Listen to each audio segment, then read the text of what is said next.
taalibe yi daw leen sàkku ji barke borom Njaasaan 14 Shahban besam dellu si na nanu àndandoo naan ko jërëjëf. asalaamaaleykum mbokki jullit yi mbokki taalibe yi nuyuwaat naa leen kontaan bu baax a baax saa yu ma xëyee di janoo ak yéen fas yéene waxtaan ak yéen ci li nga xamante ne moom mooy dégtal ci ñi nga xamante ne ñoom ñooy xalifa borom Ndiassane yi tey nag ñu war a waxtaanee juróomeelu xalifa borom Ndiassane di Cheikh Bou Kounta. kan mooy Cheikh Bou Kounta? Cheikh Bou Kounta di caatu borom Ndiassane mu ngi gënee àddina foofee sax ca dëkk bu tedd googee ci atub 1914 waajuram bu góor di wuyoo ci turu soxna Koddu Diène moom moomee Cheikh Bou Kounta mu ngi gënee àddina jamono ja nga xamante ne waajuram bu góor dëddu na àdduna moom moomee mu mel ni rek gisul ki nga xamante ne mooy waajuram bu góor di Cheikh Bou Mouhamed waaye nag ay magam daal di koy tette teg ko ci yoon bu baax comme ni ko waajuram bu góor santaane woon ba mu amee juróom-ñaari at nag ñu daal di koy yóbbu ca gànnaar mu daal di jàng alxuraan nekk fa nag ba mokkal fa alxuraan daal di dellu siwaat fi nga xamante ne moom mooy Ndiassane ñu daal di teewlu ki nga xamante ne moom mooy Serigne Hamza Kounta moom lañ ci àndaloon mu daal di ñuy digtal ana kan mooy Baye Bou. barakallahu mu mel ni Cheikh Bou Mouhamed Kounta gën a siiwee ci Baye Bou mi ngi gane àddina en 1914 fi nga xam ne moom mooy Ndiassane ci diggante ñaari góor yu tedd yu sell muy Cheikh Bou Mouhamed Kounta mi nga xam ni moom mooy boroom nisfu Shaaban nga xam ni moo sañ ci Ndiassane ci nim ko sance taxaw fi taxawaayu diine waaye la ko waxkat ba ni woon sanc na Ndiassane bil ilmi wa taqwa wal irfani fa tabarakallahu mu sanc Ndiassane ci xam-xam ci ragal yàlla ak ci xamle borom bi waaye ci liggéey ak jëf ak jariñu Cheikh Bou Mouhamed Kounta mi ñu war waxtaanee di Baye Bou nekk nag caatam ba mu gënee àddina nag ci ginnaaw woy juram ñi wax ni ñaari weer ñi wax ni ñetti weer ala kullin ginnaaw woy juram Cheikh Bou Mouhamed Kounta la gane àddina ñu tuddee ko nag waaye ñaari magam ñoo ko tette ñoo ko yar ki ci jiitu mooy Cheikh Albekaay ki ci topp mooy Cheikh Sidi Lamine Bou nga xam ni Cheikh Bou Mouhamed Kounta Baye Bou doon na wax ne su ma fi jugee di ngeen bëgg a xam kan mooy Sidi Lamine waaye dina jafe ngir ni mu ko jegee woon ak ni mu ko tettee woon ak ni mu ko yaree woon bi mu fi demee nag ba am bi mu demee ba am juróom-ñaari at moom Cheikh Bou Mouhamed Kounta ci la dem nag jàngi gànnaar ca Mauritanie ni nga xam ni noom la ay magam yëpp jàngee ca gànnaar xam-xam nekk fa ak diir ba mokkal fa alquranul karim loolu mi ngi dëppoo année 1921 diggante 1921 ba 1922 moom ak magam bu ñuy wax Sid Abdallah ñoo waroon a ànd waaye ci diggante Tiwaawan ak Ndiassane la doon dox jaan matt ko ci la ko yàlla suñu borom jëlee ci lañ ko waajal Cheikh Sidi Lamine am ndigalu way juram soxna Koddu Diène ñu daal di koy yóbbu mu daal di jàngi foofu gànnaar bi mu demee tam ci lu matul at ak genn wàll ci la mokkal alquranul karim ba daan nañ ko wax ni moom kaana mushafan yamshi fawqa al ard mooy kaamil la woon boo xam ne daf doon dox ci kaw suuf c'était le Coran personnifié ci dundam nag loolu nga ciy gis ci buñ ci duggee ci biir dinañ ko gën a gis nga xam ne alquran rek la doon dund alquran rek la doon jàng alquran rek la doon jàngale mi ngi ko mokkal nag booba juróom-ñaari at la am ki ko jàngal bokk na ci ku ñuy wax Cheikh Sidi Mouhamed bii nga xam ni moom mooy tey xalifa Cheikh Sidi Yahya ñu koy ñaanal yàlla may ko gudd fan ak wér bi mu gënee àddina ci sunu làmmin ak sunuy nopp ñu koy ñaanal Cheikh Bou Mouhamed Kounta dafa ñëw ci tudduma cer yaag ca lat menge ci mag ñi seen muamala xasana seen jëflante bu rafet Cheikh Sidi Yahya ne ko tuddee ko ki la neex mu ne ko tuddee naa ko sama sëriñ mooy Sidi Mouhamed tabarakallahu Cheikh Sidi Mouhamed moomu tam Baye Bou tuddeewaat na ko doomam kooku bokk na ci sëriñ yi ko jàngal am na it ku ñuy wax Sidina Wuldu Hamadi moom tam mi doon borom xam-xam di alim jàngal ko Cheikh Bou Mouhamed Kounta tam tuddee na ko doom ñoom ñëpp bokk ci càllale Cheikh Sidil Mokhtar al Kounti kon foofu la jàngee ba lam fa war a xam yëpp mu xam ko fa. biir gànnaar googu toog na ba bis am ay tubaab yu doon wër waaye biñ ñëwee ba yam ci moom danoo ne kii mooy kan ñu laajte ko ne ko ndax yow ci nit ñu ñuul ñi fi nekk nga bokk wala sénégalais nga wala ban cosaan nga mu ne leen man sama waajur mooy Cheikh bu Mouhamed Kunta. mais bi mu leen ko waxee tubaab yi nee nañ sax gëmuñu ko parce que dañoo ne ku toll noonu ak li mu am ci maqaama li mu am ci alal ñoom alal sax parce que mbiru zahir rek moo leen gënoon intéressé ñu ne mënuñoo gëm ni doomam dina ñëw ci àll bii di tumuranke waaye fa tabarakallahu ñoom li leen intéressé woon mooy dëddu li nga xam ne moom mooy luxe li nga xam ni moom mooy adduna beeg neex-neexam waaye dem gëgmal sunu borom subhanahu wa taala. kon foofu la jàngee gànnaar bi muy ñëwaat Njaasaan année 31 32 ndaxte fukki at la fa def daal di dellu siwaat nag fii Njaasaan bi muy ñëw nag fekk Cheikh Sidi Lamine Kunta moom moo nekk tam ci xilaafa gi. Cheikh Sidi Lamine jëloon ko def ko ni taawam parce que da doon wax ni bu du sama doom du sama rak waaye sama doomu xol la. loolu sax moo indi turu baay bii ngeen di dégg sax moom nee nañ moo ko gën a siiwal. baay bu Cheikh Sidi Lamine jël ko dénkoon ko jàkk ji nekkoon ci taax mi dénkoon ko itam daara ji mu doon jàngale. am na ci sunu benn bàjjan mooy soxna Mbarka bu Cheikh Albekaay dana wax ni ñoom baay bu moom moo leen jàngal alquran waaye itam ku ci taroon la ci nan lay fexe ba alquran dugg ci sa biir dënn. di ko jaajëfal bu baax a baax moom Serigne Hamza Kunta ci leexal yooyu mu ñu doon leexal ci ki nga xamante ne moom mooy baay bu di juróomeelu xalifa borom Ndiassane waaye itam di caatam moom moomee baay bu. dañuy wëyal waxtaan gi gannaaw ba mu demee ca gànnaar daal di jàngi alxuraan mu daal di fay yàgg waaye ba mu ñibbisee nag mokkal ko lool wëyal liggéey bi nga xamante ne moom la waajuram santaane woon daal di koy dénk ña nga xamante ne ñooy ay magam ñu def ko ci moom baay bu ba mu ñëwee nag ci dëkk bu tedd googu di Njaasaan waaye nag daal di rek tàmbali di dem ci dëkk yeeg dëkkaat yi bokk na nag foofee ca Mali nga xamante ne faraloon na di fa dem bu baax a baax amoon fa ay taalibe yu ko nawoon bëggoon ko gannaaw moom nga xamante ne mooy baay bu bëgg ga mu bëggoon ak fonk ga mu fonkoon ñi nga xamante ne ñooy taalibeem waral ñuy ñëw di gàmmu si Njaasaan fees fidèle waaye itam li nga xamante ne mooy guddik barke gii ñu jëm doy na firnde ci taalibe malien yooyu nga xamante ne dañuy teew bu baax a baax ci dëkk bu tedd googu. yeneen tukki bi mu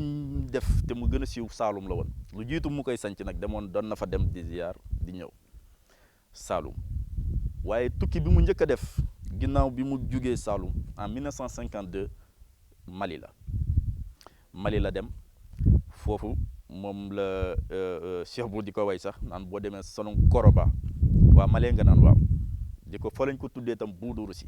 ndax dafa ñëw rek jaaxal leen ci alquranul karim ba mu demee tam nee nañ bi muy ñëw ci at moomu indi na lu toll ci 800 taalibe ndax lan fekk na ca am loo xam ni nekkoon nañ ca mu ñëw wan leen baatin wan leen xaqiqa li alquran naan jaa al xaqu wa zahaqa al baatilu inna al baatila kaana zahuqan kon tukkeem bi gën a siiw mooy tukkeem boobu mu demoon Mali moom nettali na kenn ci njabootam ku ñuy wax Serigne Sidi Abdallah mooy nit ci li mu fàttaliku bi mu duggee biir Mali tabax na fa fukki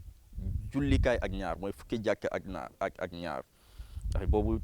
tabax jàkk bokkul ak sunu tabax yi nii tey waaye lu toll ci loolu ci ay jàkk tabax na ko foofu noonu mooy Mali. ginnaaw Mali itam tukki na Irak tukki na France tukki na Algérie loolu en 1992 la boobu mi ngi woon ci xilaafa gi dem na it Makkatal Mukarram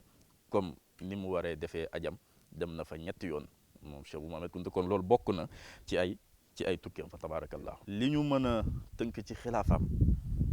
bokk na ci shura mooy concertation mooy mbalaa ñoo jëfe mbir mi nañ ko waxtaanee ba pare moom bi mu ñëwee toog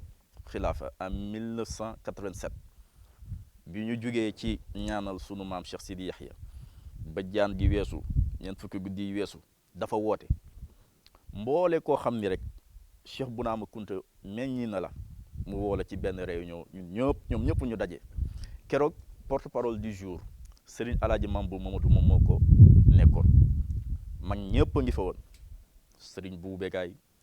Serigne Abdou Begaay Serigne Mambu mu sëñ Sidi xam mag yi Njaasaan yëpp daal ak njabootam ñoom Cheikh Sidi Mokhtar ñëpp a ngi fa woon muy benn mu woote waat beneen woote boo xam ni góor gi bu Mbaay la ko santoon mboole koo xam ni rek taalibe nga mu woo la woote bu njëkk ba képp ku ca newoon kunta nga sant wala ay dara beneen woote ba amul kunta amul ay dara taalibe yi rek la sekkaloon jotaay boobu noonu mu ne leen nag dama jiitu ci seen kanam waaye taxuma gën leen la Aboubacarin Sadiq waxoon di xilaafa gi wàcc na sama kaw muy dogalu sunu borom mais du caagin ni dama leen a gën dama leen a jiite rek kon lépp lu koy jagal maa ngi leen ci ubbil sama buntu di leen ci déglu waaye bu jagee xam leen ni nag yéen la waaye bu échecgee nag xam leen ni yéen la ndax man ñaar yi moo ma fi nekkal Cheikh Bou Kounta bu ko kenn laal diine ji bu ko kenn laal leneen li ci des nag muy mbiru àdduna bàyyi naa ko ci seen loxo. beneen bi ci des mooy ku organiser woon la itam ndax wàllu porte parole bokk na ci ñu ko gën a valoriser ci ñun li ñu fekke te ñu nettali ñu ko amoon na jaar na ci loxoom ku mel ni Serigne Ahmed Bachir bu defoon ko porte parole li ko jiitu itam defoon na porte parole ku ñu wax Mambu Diop defoon na porte parole Serigne Abdourahmane Kounta mu sëñ Mahamad Bouna itam porte parole waaye ci mujjantalu dundam lépp nag Mouhidine Ahmed Bachir moom moo yore woon kàddoom ci wàllu organisation bi itam la Cheikh Sidi Yaxya organisé woon fédération bi loolu la ñu jël rek daal di koy wéyalee wut tam ay représentants waaye doon def ay tournée nag dem di nemmeeku ci taalibe yi ci daje boobu mu defoon ak mbokk taalibe yi mu ne leen man may taalibe Cheikh Bou Kounta bu njëkk loolu na ngeen ko xam ba ñu may itam bokk ak lekk wala naan sama mbokk taalibe yi ndax man maay premier taalibe Cheikh Bou Mouhamed Kounta kon xam nañ ne ku organiser woon xilaafaam la ku wàccee woon boppam la ci diggante njaboot gi ko yàlla séddee woon muy njabootu ruuxam ak njabootu maanaam ak njabootu deretam tabaarakallahu waaye itam ku bàyyi woon xel ñi nga xam ne mooy mbokku taalibe yi la bu baax a baax a baax tabaarakallah ci ndaw ñi importance bi mu leen joxoon ak gis-gis bi mu amee woon ci ñoom moom daf doon wax ni xilaafaam ndaw ñi ci la am yaakaar ndax tabaarakallahu boo xooloon sax ñi ëppoon ci ñi ko wëroon daroon ko ay ndaw lañ ku mës a am confiance ci ndaw ñi la ku sonnoon itam ci ñoom la ndax xam nañ ni ñoom ñooy kenn kër gi dañ ciy jël misaal rek sëñ Mahamad Babou bi muy dem bi mu ko yabalee mu dem Sédhiou daf ko ne mag ñi am nga leen ba pare kon ñooñu ittee la tuma li ma amal ittee mooy liggéeyal ci ndaw ñi képp ku mu mës a yabal bërëb itam loolu la lay wax na ko Cheikh Papa Kanté bi mu ko yabalee mu dem fi nga xam ne fa la nekk tey di Pikine ginnaaw raay mu ne ko sa yitte yëpp na jëm ci ndaw ñi bi nga xam ni itam moom moo ci gën a récent mooy digganteem ak mouvement des jeunes cadres di jamaa bi ñu ñëwee tey daf ni woon bi ñëwee wax ko yitte ji nga xam ne moo leen tax a jóg mu ne su fekkoon ni moom ni ngi doon ndaw moom mooy doon ki nga xam ne mooy jiitu takk ndiggam ñu ànd liggéey ndax li espoir bi mu am ci jeunesse bi tabaarakallaahu mu jóge fa daan ni moom mooy premier membre ci jamaa bi tabaarakallaahu kon kooku ku amoon yitte la jëm ci ndaw ñi moo tax nag mu ubbi woon nag bourse d'études yi ndaw ñi nañ dem jàngi moo tax itam mu ubbi woon école yi ni ndaw ñi nañ dem jàngi waaye bu ñu fa jógee nañ liggéey wax na ko ñaari doomam bi ñu ñëwee jóge Mauritanie ñëw mu ne leen nag fii may seen baay may toog ci xilaafa Cheikh Bou Mouhamed Kounta waaye li ma fi am bu leen ko gis takk leen seen digg ngeen dem liggéey mu yabal leen Jurbel ñooñu bi seen waajur di génn àddina 2006 fekk na ñoom ña nga Jurbel di daan seen doole kon tabaarakallahu ku amoon yaakaar ci ndaw ñi la waaye ñaari yitte daal la doon bàyyiloo xel musul nangu sax ndaw lu yor kurus di si karak yu mel noonu daf ni boo koy def bàyyil ba liggéey ba jàng ba pare kon tabaarakallahu ku amoon yitte la jëm ci ndaw ñi waaye li ko gënoon a intéressé mooy jàng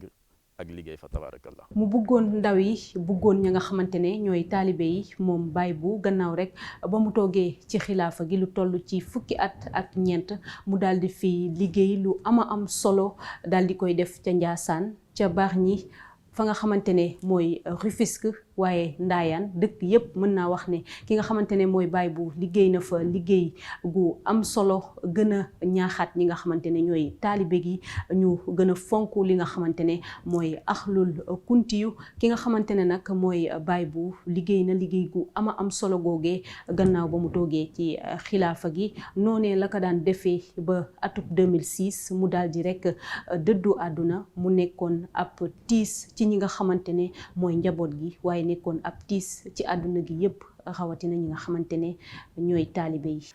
macha allah bi nga xam ni nag yàlla def na mu toog ci xilaafa gi 19 ans 19 ans nga xam ne mooy bismillahi rahmaani rahim mu toog ba ñu gàmmu Njaasaan keroog tàggu na Njaasaan yëpp tàggu na taalibe yëpp tàggu na mbokk yëpp ndax ku ñëw nuyu ko rek li mu lay njëkk a laaj mooy noo gisee gàmmu ren gi ndax neex na nga ne ko waaw mu ne baax na kon di ngeen gàmmuwaat mu doon wax ju siiw bi nga xamee nag ni dem nanu ba gàmmu ba lépp weesu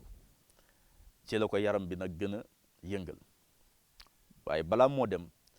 tàggu na mboole ñu waroon a tàggu ndax bisu talaata la fi bàyyi ko dem hôpital mi ngi nekkoon hôpital principal balaa muy dem itam wax na ni yéen a ngi sonn ci yóbbu ma waaye du ma fi dellu siwaat ak bakkan ndax àpp bi mat na beneen bi ci des itam maa ngi jaajëfal yéen ñi nga xam ni yàgg ngeen di sonn ci man du ngeen ko réccu wax ci loo xam ni mën nañ koo wax ci kaw ak loo xam ni sax kenn mënu ko wax ci kaw bi muy dem di génn Njaasaan ci sutura si ko yàlla defal ba muy toll ci buntu kër gi ci la courant bi coupé coupure bi noonu la ko topp ba ni muy àggee fi nga xam ne mooy Thiès ci biir oto bi wax na ñenn ci ni mu nekkaloon ci biir oto bi Serigne Abidine ci la bokk mu ne ko sama lalu aljana de mi ngi nee ma jàkkaar lool ñu jàpp ni feebar bi moom moo ko yëngal mu nekk fa talaata boobu àllarba alxamis aljuma juróomeelu fan ba mooy samedi tombeek ak le 26 avril bis boobu nag ci la génn àddina moom Cheikh bu Mouhamed Kunta mu nekkoon nag bis boo xam ni bis bu diis la woon comme ni nga xam ni noonu la ko Cheikh Sidiya waxee ni keroog dafa mel ni bomb la ñu dóor ci xol yi ndax Cheikh bu Mouhamed Kunta génn àddina mi ngi génn àddina ci âge 92 ans nekkoon nag koo xam ni bi muy génn àddina moo nekkoon doyen des xalif yàlla dimbale woon ko nag mu taxawoon taxawaay woo xam ni keroog ku ñëw ci dëjëm ba xam nga ni kilifa dëgg ki nga xam ni wutu woon na li maam yi ak baay yi taw woon ba mu mat sëkk keroog bis la woon boo xam ni mu diis la woon ci umma islam bi yëpp ndax toogeewu fi woon toogaayu kilifa tariqa waaye kilifa diine la fi